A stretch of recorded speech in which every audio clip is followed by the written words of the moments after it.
दोस्तों नमस्कार, मेरा नाम है सर्वेश कुमार। दोस्तों, कभी सुबह या शाम में किसी मोर की आवाज़ सुन लो तो मन आनंदित हो उठता है।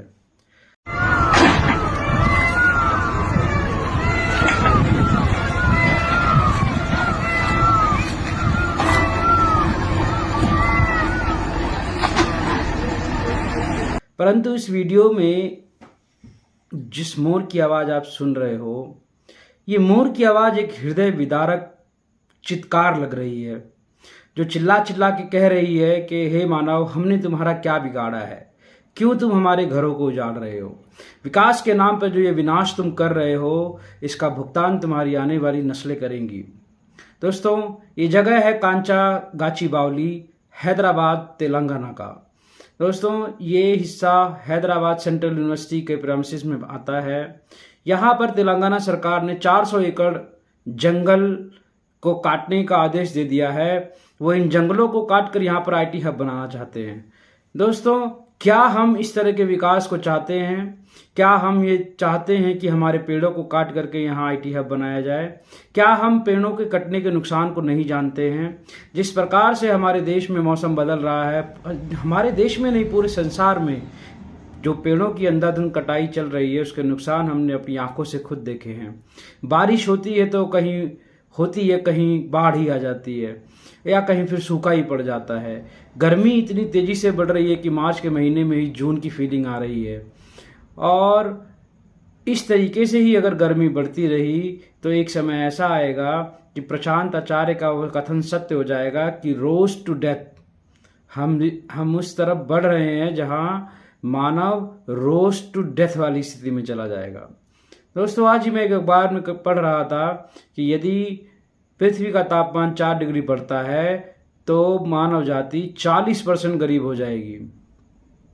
बताइए, इस तरह के जंगलों को काट कर क्या कंक्रीट के जंगल बनाने हमारे लिए इतने ज़रूरी हैं? हम अपनी आने वाली नस्लों को क्या छोड़कर जाएंगे? क्या वो कभी ऐसे हरे भरे पेड़, नदियाँ देख पाएंगे?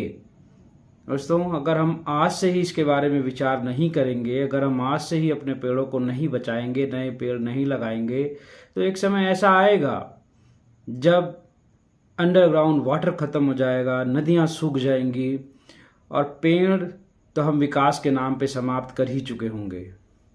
मैं तेलंगाना सरकार की इस नाकामी पे भी बहुत दुखी हूँ कि स्टूडेंट्स इतना प्रोटेस्ट कर रहे हैं। पुलिस से सरकार ने इस प्रोटेस्ट को दबाने की कोशिश करी, उनकी पिटाई लगाई, उन्हें जेल में बंद कर दिया, ना कि इस पे विचार किया कि इतना प्रोटेस्ट किया जा रहा है। इतनी तरह की स्पीशीज, इतने मोर, सांप और अन्य प्राणी इन जंगलों में रहते हैं कि उनका घर क्यों उजाड़ा जाए? क्या तेलंगाना सरकार के पास कहीं ऐसी खाली जमीन नहीं पड़ी है जहां पर वो आईटी हब बना सके? ये विकास के नाम पे जो हम नुकसान पर्यावरण का कर रहे हैं, कहीं ना कहीं एक दिन हमें इसका भुगतान करना ही पड़ेगा। मुझे उम्मीद थी कि राहुल गांधी इसके ऊपर कुछ अपना बयान देंगे, लेकिन उनसे भी कोई बयान उनकी तरफ से नहीं आया। और ये सुनने में आ रहा है कि सुप्रीम कोर्ट ने पेड़ों की कटाई पर रोक लगा दी है, परंतु कुछ वीडियोस अभी भी सोशल मीडिया पे घूम रहे हैं जहां ऐसा दिख रहा है कि कुछ बुलडोजर अभी भी वहां पर काम कर रहे हैं और पेड़ों को काट रहे हैं। दोस्तों, हम इस समय उस स्थिति में पहुंच चुके हैं जहां अब हम पेड़ों की कटाई तो बिल्कुल भी अफोर्ड नहीं कर सकते हैं। मत कीजिए ऐसा विकास, मत कीजिए सड़कें चौड़ी। पेड़ जो पुराने हो चुके हैं उन्हें रहने दीजिए। जहाँ पर पेड़ ना काटने पड़े या बहुत ही कम मात्रा में काटने पड़े, वहाँ से सड़कें चौड़ी कीजिए, वहाँ से विकास कीजिए। अरे इतने भूमाफिया हैं हमारे देश में, कुछ भूमाफियाओं की ज़मीनें ही कब्जा कर लीजिए, उनसे छुड़वा लीजिए, वहाँ विकास कीजिए, दे दीजिए आईटी हब बनने के लिए।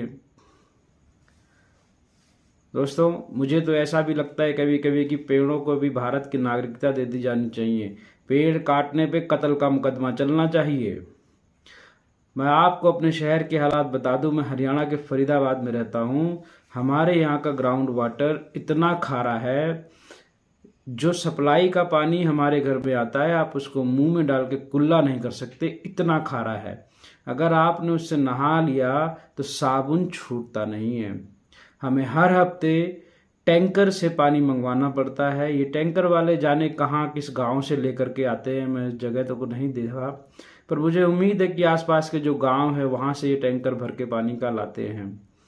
और ये टैंकर 500 रुपये का पड़ता है। हर हफ्ते हमें 500 का एक टैंकर लेना पड़ता है, सिर्फ नहाने धोने के लिए। बाकी पीने का पानी तो हमें अलग से लेना ही पड़ता है। अगर हमने अपने पर्यावरण का दोहन इसी तरह किया तो एक दिन ग्राउंड वाटर शहरों में तो ख़त्म ही हो जाएगा। हमने देखा है, बेंगलोर के हालात देखे हैं, चेन्नई के हालात देखे हैं, बहुत से ऐसे शहर हैं जहाँ पर ग्राउंड वाटर लगभग ख़त्म होने की स्थिति में आया है। एक दिन जल दिवस के उपलक्ष्य में मैंने अखबार में पढ़ा था कि 10 साल के अंदर फरीदाबाद के ग्राउंड वाटर बिल्कुल ख़त्म हो जाएगा। मैं तो उस दिन को इमेजिन करके भी कांप उठता हूँ। दोस्तों, बिना जल के कैसा जीवन होगा। यदि हम यही अंधाधुंध विकास करते रहे तो एक दिन वो आएगा कि ना तो सांस लेने के लिए हवा होगी, ना पीने के लिए पानी होगा, और ना खाने के लिए भोजन होगा। उस दिन क्या हम ये आईटी, ये कंप्यूटर और ये मोबाइल ही खाएंगे क्या? यदि हमने आज ध्यान नहीं दिया तो वो दिन दूर नहीं जब हमारे हरे भरे खेत और हरे भरे पेड़ मरुस्थल या डेजर्ट में बदलने लग जाएंगे। आपने हालात देखे हैं, नेचर ने कितना विकराल रूप दिखाया हुआ है कई जगहों पे। अभी आपने बैंकॉक का भूकंप देखा, केरला की बाढ़ देखी, उसके अलावा भी हमारे ही देश में कितने प्राकृतिक आपदाएं आई। ये सब आपदाएं ऐसे ही नहीं आ रही है, आपदाएं इसी का नतीजा है कि हम अपने पर्यावरण को, अपने पेड़ पौधों को हद से ज़्यादा नुकसान पहुंचा चुके हैं और अभी भी हम पहुंचा रहे हैं। मैं तेलंगाना सरकार से अनुरोध करना चाहता हूं कि इस कटाई को रोकें, इस मिशन को रोक दें, यहीं पे ख़त्म कर दें। आपके पास और भी बहुत से खाली ज़मीन कहीं ना कहीं होगी, आप वहाँ पे आईटी हब बना सकते हैं। मैं अपने दर्शकों से भी अनुरोध करना चाहता हूँ कि पेड़ लगाएं। आप जहाँ भी अगर एक पेड़ भी लगा सकते हैं, उसकी देखभाल कर सकते हैं तो प्लीज़ लगाएं, क्योंकि मैं नहीं चाहता कि मेरा बच्चा जब बड़ा हो तो पेड़ देखने के लिए उसको शायद कहीं कई सौ किलोमीटर दूर जाना पड़े। जैसे आज मैं उसे जू में ले जाके जानवर दिखाता हूँ, कहीं ऐसा ना कोई दिन आ जाए कि उसे पेड़ दिखाने के लिए भी ऐसे ही कहीं लेके जाना पड़े। भगवान ना करे कि वो दिन आए कि जब पानी के लिए युद्ध हो, पैसा देके भी पानी ना मिले। एक दिन ऐसा हो सकता है कि लोगों के पास पैसा तो हो पर पानी ना हो, तो हम क्या करेंगे उस पैसे को? हम तो ना तो उसको पी सकते ना खा सकते। तो इसलिए हमें इसके ऊपर ध्यान देने की ज़रूरत है। जब भी मौका लगे पेड़ लगाए। और मैं भी ये कहना चाहूँगा कि save CHU, save the forest. Thank you.